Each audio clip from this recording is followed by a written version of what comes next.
Hello guys and welcome back to my channel. Today I have a story of survival for you. It's the story of Lisa McVey, which is currently actually been made into a movie which has just hit Netflix by the name of, believe me, The Abduction of Lisa McVey. I watched this last night, thoroughly enjoyed it, but obviously after having watched it wanted to look a little bit more into the true case that it is covering and read the story of Lisa McVey, which is what I want to share with you today. So going back to the start, Lisa McVey did not have a very good childhood. Her mother was an alcoholic and a drug addict, didn't treat Lisa particularly well, so from the age of 2 she bounced around the foster care system before at the age of 14 moving in with her grandmother and her grandmother's boyfriend. Now Lisa didn't know her grandmother very well. By all accounts, there was not a very good relationship there, and from going around the foster care system, from not being with the mother who very clearly did not have a lot of love for Lisa, Lisa walks into an even more difficult situation. Lisa goes on to be sexually assaulted by her grandmother's boyfriend repeatedly over the course of the next few years.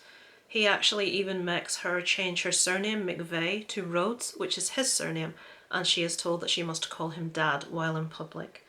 While he actually assaults Lisa, he actually holds a gun to her head.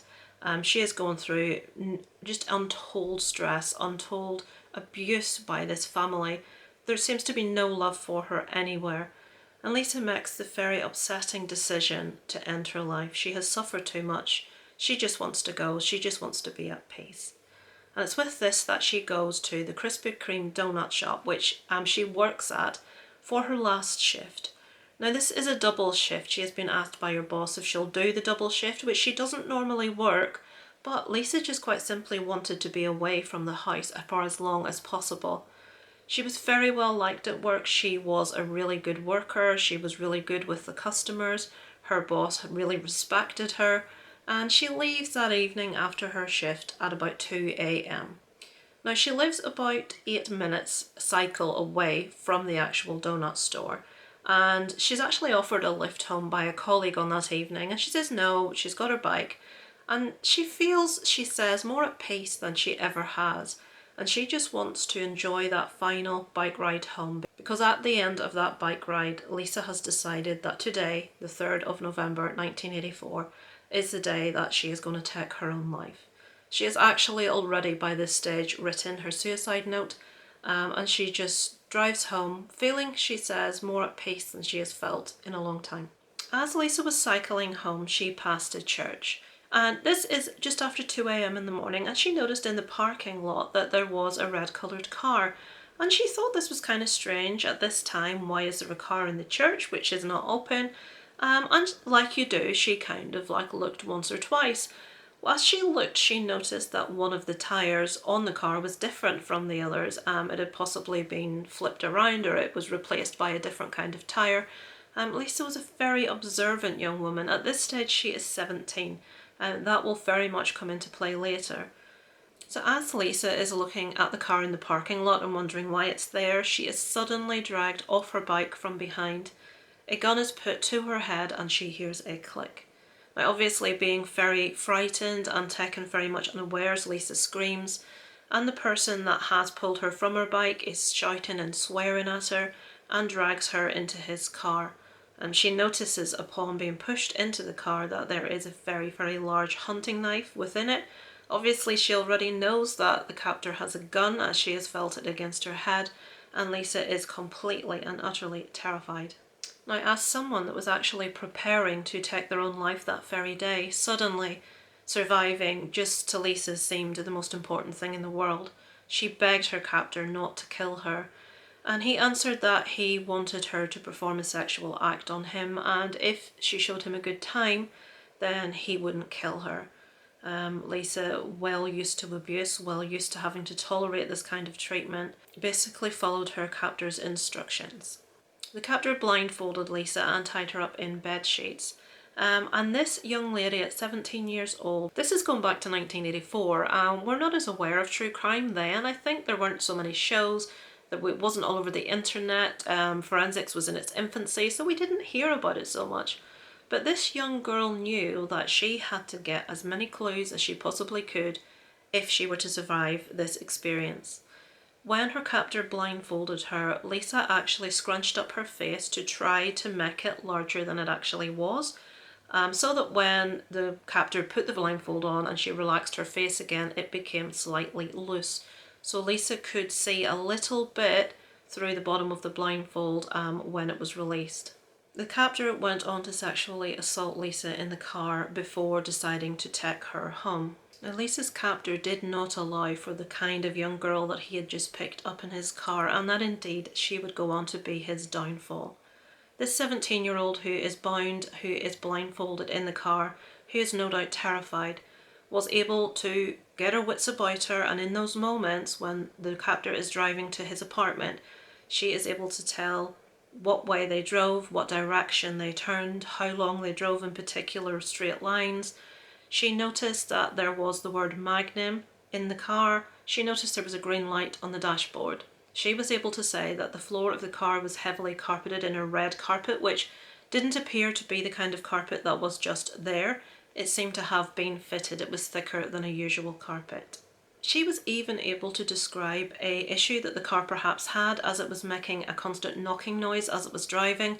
So even down to actually describing a fault, this girl was able to do.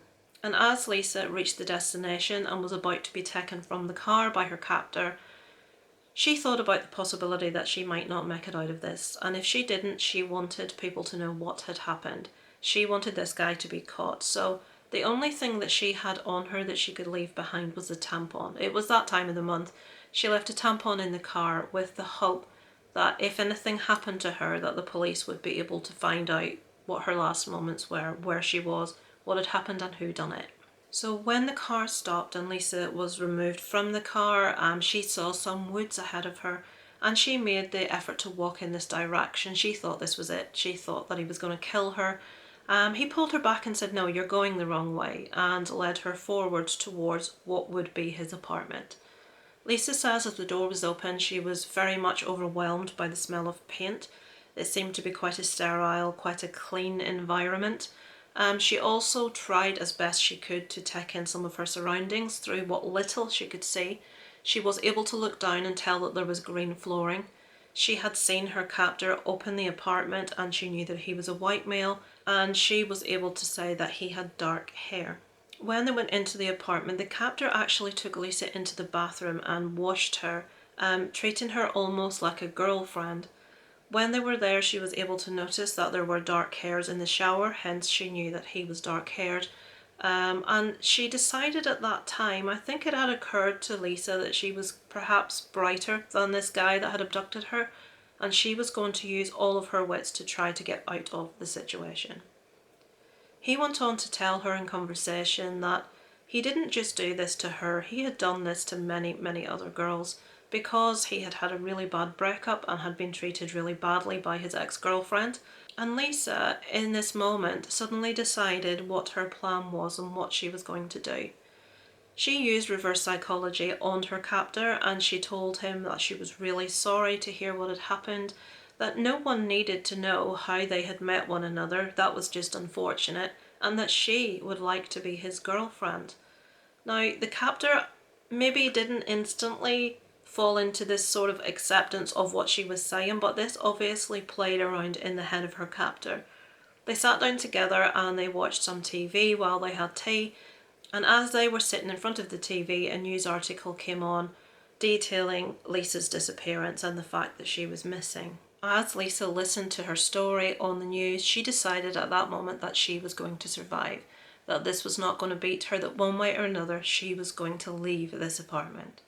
She asked to go to the bathroom and her captor took her there and waited, but she said she couldn't go to the bathroom while he was watching. Now, by this stage she had developed a bit of a rapport with him, or at least he thought so, so he trusted her and left her alone in the bathroom to go. Now, Lisa was a big fan of true crime shows. They were in their infancy then, there weren't so many back in the 1980s, but she went around that bathroom and she put her fingerprints and handprints everywhere that she possibly could. She wanted to prove that she had been there. So she went back out of the room, and in this time, the period of about 26 hours passed, and Lisa was repeatedly assaulted and raped by her captor over this time period. keeping her wits about her the entire time. She then told her captor that she had a very, very ill father and that she was the only one to look after him, and if she was not to get back home to her father, that he would possibly die, that she was really, really worried about him. This seemed to fall on deaf ears, and Lisa didn't feel that that had worked, and she was thinking along to her next plan, or her next what she was going to say to her captor, when suddenly he told her to get dressed. He dragged her into the car, and she felt for sure that this was it. He was going to take her to her final resting place, he was going to dump her body, and she was going to die. To her surprise, he actually asked her where she lived.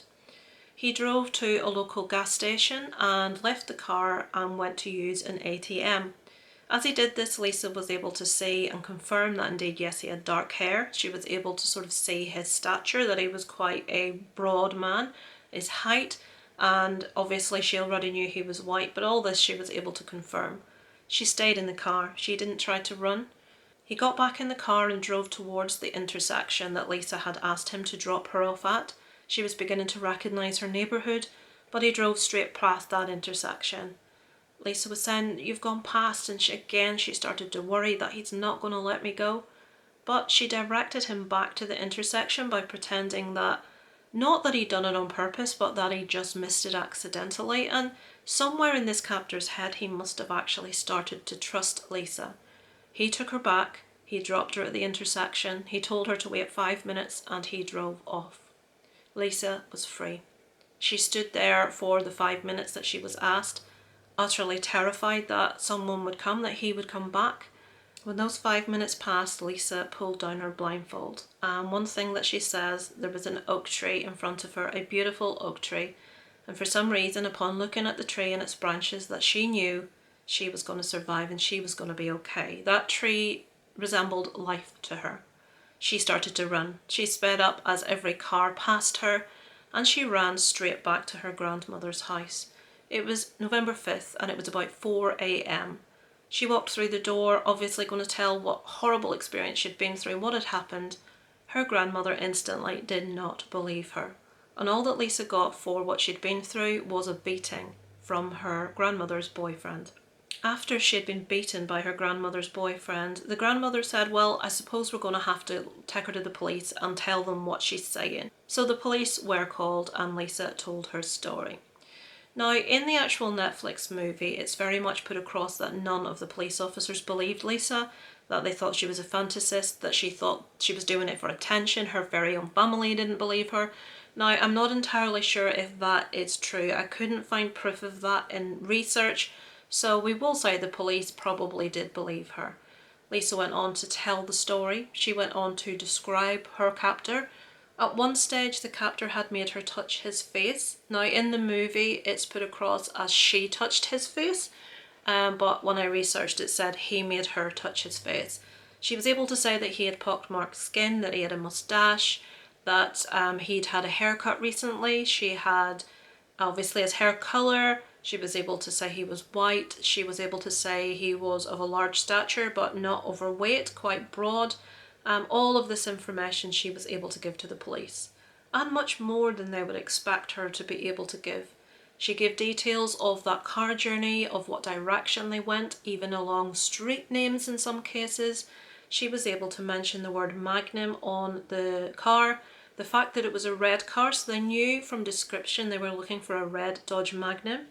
She was able to talk about that red carpet, and that detail definitely did make the police officers' ears pricked up, because that was something that they were working on other cases. So after speaking to police, as Lisa is actually watching the television, a news broadcast comes on detailing the fact that a girl's body has been found. When they talk about this actual disappearance and the body being discovered, Lisa instantly knows. She says she doesn't know how, but she knew that that person that had been taken and murdered was taken by the same person that had taken her. So she called the police and she told them of her fears, but the police were ahead of her in this instance because she had given some information that was extremely relevant, and the police already were looking for a serial killer. And that red carpet that Lisa had described, that thick, heavy red carpet in the car, the victims had pretty much all been found with red fibres on their bodies, and the police couldn't come up with where these had come from.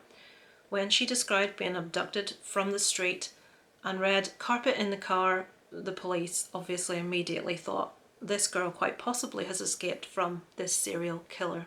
So I've actually written down the individuals. This man is actually responsible for the murder of 10 women in that area. He actually had moved to Florida the year before, and in that actual year he had murdered 10 individuals. He had actually also raped 50, and they would go on to find out that some of the women that he had kidnapped had managed to escape and had survived. So of the women that he actually murdered, the first was Artist Wick, who was 20 years old. She was a sex worker and she was found on March 27th. So the second victim was May 4th. That was Nyon Tilong, who was 20 years old. Not long after, the third victim on May 27th was Michelle Sims. These 3 victims were all sex workers. On the 24th of June, he targeted someone entirely different, a lady called Elizabeth Loudon-Back. She was 24 years old. On the 7th of September, Vicky Marie Elliott, who was 21. When the police actually searched her apartment, they found an airline ticket to her parents, and they assumed that she had just gone off somewhere. She'd maybe gone to visit someone, and she actually wasn't put down then as a missing person from that date. On the 7th of October, Chanel Devon Williams, who was 18. All of these victims were actually strangled, and most of them were found with red fibres on their body. The latest victim, who was strangled, was actually also shot. Shortly after that, Kimberly Hobbs, 22, went missing. 7 days after that, Kevin Beth Drensfield's body was found, so she was another victim. And 7 days after that, the missing Kimberly Hobbs, her body was found. 3 days after this, Lisa McVey was abducted. So in this time before Lisa was actually abducted, this monster had murdered all of these women, and most of them had these red fibres on their remains. So the police really, when she said red carpet in the car, really they paid attention. 3 days after Lisa was found, Virginia Johnson, 18, was actually found. Her body was found dismembered. This has been put down to possibly being down to animal activity, but we're not sure. And 6 days after that, Kimberly Swan, 21's body was found. All in all, at this stage, 9 women. So with all of the information that Lisa had provided to the police, they knew exactly what they were looking for. They checked the bank records for the ATM withdrawals on that evening, and they identified 31-year-old Bobby Joe Long. They pulled him over in the car that he was driving, the same red Dodge car with the red carpets, and one of the police officers said that his car was seen in the area of a robbery, and could they possibly take his photograph to show to witnesses to see if he was involved in any way. Obviously caught off guard and thinking, well, that's nothing to do with me, he complied. But as he drove on, other police officers were tailing him, were following him. Lisa was called and his photograph was shown to her along with others, and even though she hadn't actually fully looked upon his face, she had some details and she instantly said, yes, that 100% that is him. The police obtained a search warrant and they went to search his apartment, where they found the bathroom absolutely covered in Lisa's fingerprints everywhere. And so on November 16th, 1984, 2 weeks after Lisa's abduction, Bobby Joe Long was arrested. So when he was arrested, all of this information came to light, and eventually he did actually admit to the murders and confess to at least 50 other sexual assaults. What they didn't realise is that Bobby Joe Long, they knew of him but did not know who he was. He had a name of the classified ad rapist. He used to actually scour the classified adverts, identify women selling appliances like washing machines. He would go to the property, and if the lady was there on her own, he would ask to go to the bathroom, and then when he came out would attack and rape the victims.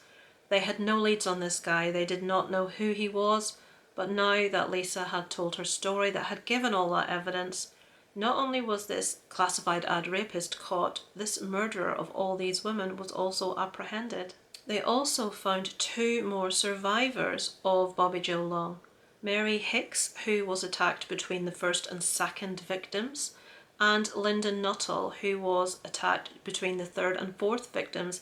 he had actually responded to one of her classified ads. So more victims were identified. They were actually able to get justice for the person that had attacked them also. I actually have a list here, and this is just unbelievable. If you're into true crime, you may know that a lot of very infamous serial killers out there have, as young children, received quite a substantial head injury, and there does seem to be a link between head injuries and people that go on to carry out atrocities like this. And if you look into Bobby Joe Long's history, it is staggering. Now, nothing is any excuse for what he went on to do, let me just say that first of all, but he had a very rough upbringing also. So of the instances that I was able to find, I'm just going to read them off here for you. At the age of 5, he fell off a swing and badly hurt his head. At 6, he fell off his bike into a car and again hurt his head. At 8, he was hit by a car, again concussion. Later he ran in front of a car, then he fell from a pony, then he fell from a fence, and in all of these cases he hurt his head. At 10, he began being verbally abusive towards his mother, and at 13 he actually admitted that he shot and killed the family dog because he wanted to eat what the dog was eating at the time. Later, as an adult, he would go on to have a motorcycle accident and receive a serious blow to the head, of which he required treatment in hospital. During all this time, he actually married a lady called Cynthia, and they had 2 children together. And he treated Cynthia very much like all the other women in his life. He was abusive, he hit her, he beat her, he assaulted her. And she would later say that the one thing in life she regretted more than anything else was not killing him when she had the chance. Thankfully for Cynthia, they did go on to split up and divorce, and he was actually convicted of a rape in 1981. He appealed the conviction and the case was actually dropped against him, and in 1983 he would go on to move to Tampa, Florida, and all of those rapes and murders would start within that year. I should also say that following the search of the apartment and his arrest, Vicky Marie Elliott's, the lady that the police found the airline ticket in her apartment and just assumed she'd gone off somewhere, her body was also found at this stage, bringing up Bobby Joe Long's victims to 10. So Bobby Joe Long went to trial and he received 26 life sentences with no possibility of parole. He received 7 life sentences with the possibility of parole, and he received 1 death sentence. And in April 2019, the governor signed Bobby Joe Long's death warrant. And on May 23rd, after a final meal of roast beef, bacon, french fries and soda, Bobby Joe Long's death sentence was carried out. Lisa McVey was in attendance, and she said that she felt an overwhelming sense of peace when Bobby Joe Long left this earth, and we cannot blame her. Amazingly, Lisa went on to actually become a police officer, and she is now a senior deputy, and she spends a lot of her time helping young children, giving mentoring advice to children that have perhaps been victims or that need help in life. She has gone on, she's got stronger, she uses her experience to give strength to others. She is just a fantastic, all-round, wonderful woman. She used what she went through to empower herself and to empower others. And to think that that day she was intent on ending her own life, and she actually credits this experience as saving her life and giving her a purpose in life. She was actually asked if she could say something to Bobby Joe Long, would she have a message for him? And she did. She said, "I would say, thank you for choosing me and not another 17-year-old girl. Another 17-year-old girl probably wouldn't have been able to handle it in the way that I have. I truly believe that all the abuse I'd been through in my life helped me get out of that situation." What this young girl went through in her life was just horrendous. The fact that she was able to not only come out the other side of that as a decent, good person, but she's able to help others. She's able to catch something that had been completely baffling the police. They caught Bobby Joe Long due to the ingenuity, the observance and the bravery of a 17-year-old girl. So that, folks, is the true story behind, believe me, the abduction of Lisa McVey. And I'm sure you'll agree, the girl is just quite simply amazing. Thank you guys for listening. Over and out from Lisa Loves.